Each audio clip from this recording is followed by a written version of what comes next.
अयोध्या के साथ अन्याय हुआ। और महोदय, जब मैं अन्याय की बात करता हूं तो हमें 5000 वर्ष पुरानी बात भी याद आने लगती है। वो 3 किले भी इसलिए वे विशिष्ट स्थल हैं, वे सामान्य नहीं है। ईश्वर की अवतरण की धरती है, असामान्य नहीं है। वो असामान्य यानी उसको एक सामान्य स्तर पर नहीं मान सकते। अयोध्या के साथ अन्याय हुआ। और महोदय, जब मैं अन्याय की बात करता हूं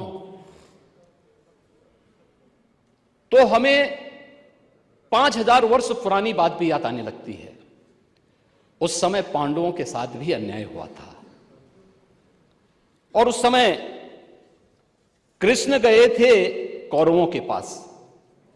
उन्होंने भी कहा था, बस दे दो केवल 5 ग्राम, रखो अपनी धरती तमाम।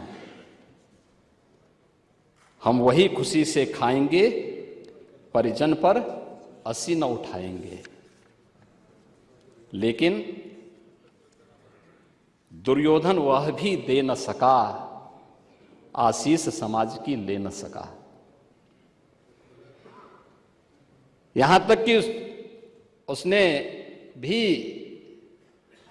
भगवान श्री कृष्ण को बंधक बनाने का कुत्सित प्रयास किया। उल्टे हरि को बांधने चला, जो था साध्य साधने चला। यही तो हुआ था। यही तो हुआ था अयोध्या के साथ, और यही हुआ काशी के साथ, और यही हुआ था मथुरा के साथ भी।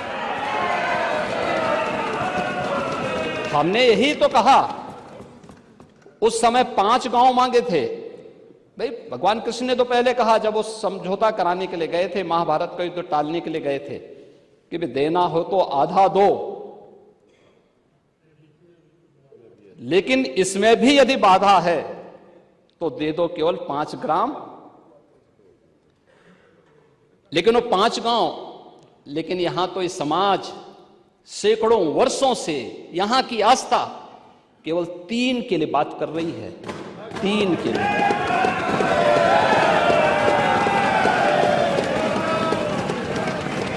वो 3 किले भी इसलिए वे विशिष्ट स्थल हैं,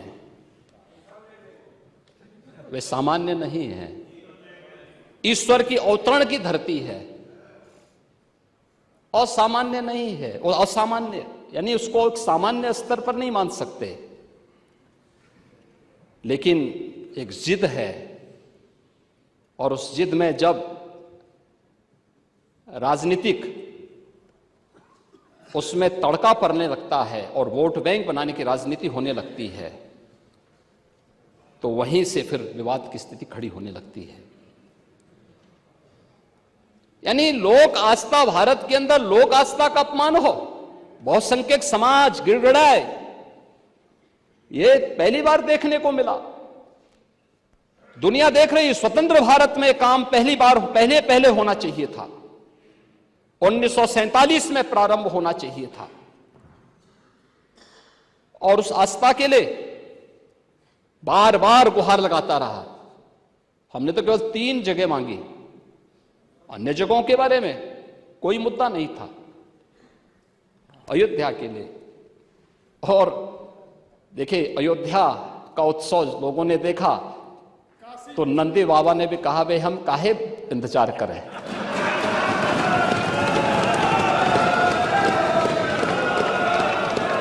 उन्होंने भी इंतजार किए बगैर रात्रि में बैरिकेड तोड़वा डाले।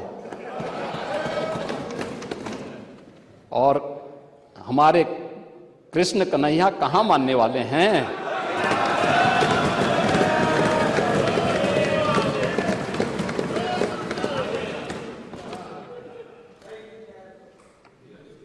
विदेशी आक्रांताओं ने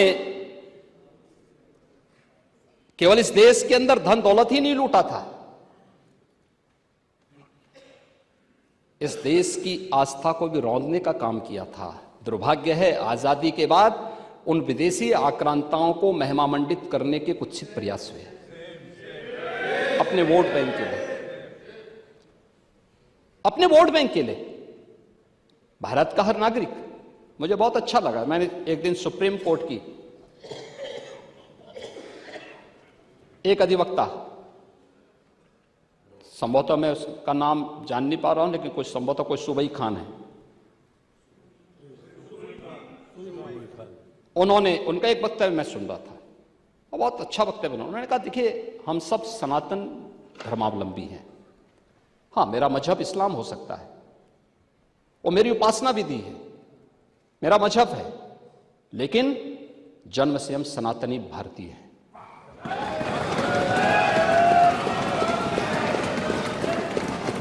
ये बोलने में संकोच क्या, लेकिन यहां तो अपनी पहचान को और भारत की पहचान को ही समाप्त किया जाता है। हम महिमामंडन कर रहे हैं उन्हीं आक्रांताओं का जो भारत की लोक आस्था पर प्रहार करते थे, जन विश्वास को रौंदने का काम करते थे। भारत के महापुरुषों, भारत के वीर सेनानियों, भारत के आराध्य देवों को अपमानित करते थे, जिनके खिलाफ हमारे वीर सेनानी लड़े थे, महापुरुष लड़े थे। आज उन महापुरुषों को सम्मानित करने की बजाय हम उन आक्रांताओं को महिमामंडन करें, यह देश अब स्वीकार करने को तैयार नहीं है, कतई स्वीकार नहीं होगा। और तब भी दुर्योधन ने कहा था सुच्याग्रम नेव दास्यामी बिना युद्धेन केशव, यानी सुई की नोक के बराबर भी जमीन नहीं दूंगा मैं, एक कृष्ण युद्ध के बगैर नहीं दूंगा। तो महाभारत का युद्ध तो होना ही होना था। क्या हुआ, पूरा कौरव पक्ष से ही स्वाहा हो गया, समाप्त।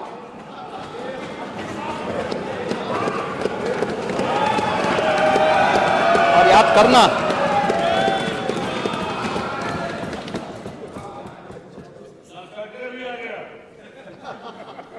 लाक्षागृह का तो अपना इतिहास है, लाक्षागृह का तो इतिहास है। पांडवों को संरक्षण देने वाला लाक्षागृह है। वहां के सारे प्रमाण इस बात को प्रदर्शित करते हैं और न्यायालय के इस फैसले का सम्मान होना चाहिए। महोदय, आज सदियों की प्रतीक्षा अयोध्या में दूर हुई। आज अयोध्या में इंटरनेशनल एयरपोर्ट है। 14 से 15 फ्लाइट अयोध्या से देश के अंदर अलग अलग स्थानों पर जा रही है। ये अयोध्या में प्रारंभ हुआ है। जो अयोध्या को पहले छूना नहीं चाहते थे, आज अयोध्या इंटरनेशनल एयरपोर्ट देने वाला देश का एक प्रमुख राज्य और देश के 4 इंटरनेशनल एयरपोर्ट के साथ उत्तर प्रदेश अपने 9 एयरपोर्ट को क्रियाशील कर चुका है और 10 और को हम क्रियाशील करने जा रहे हैं बहुत सी।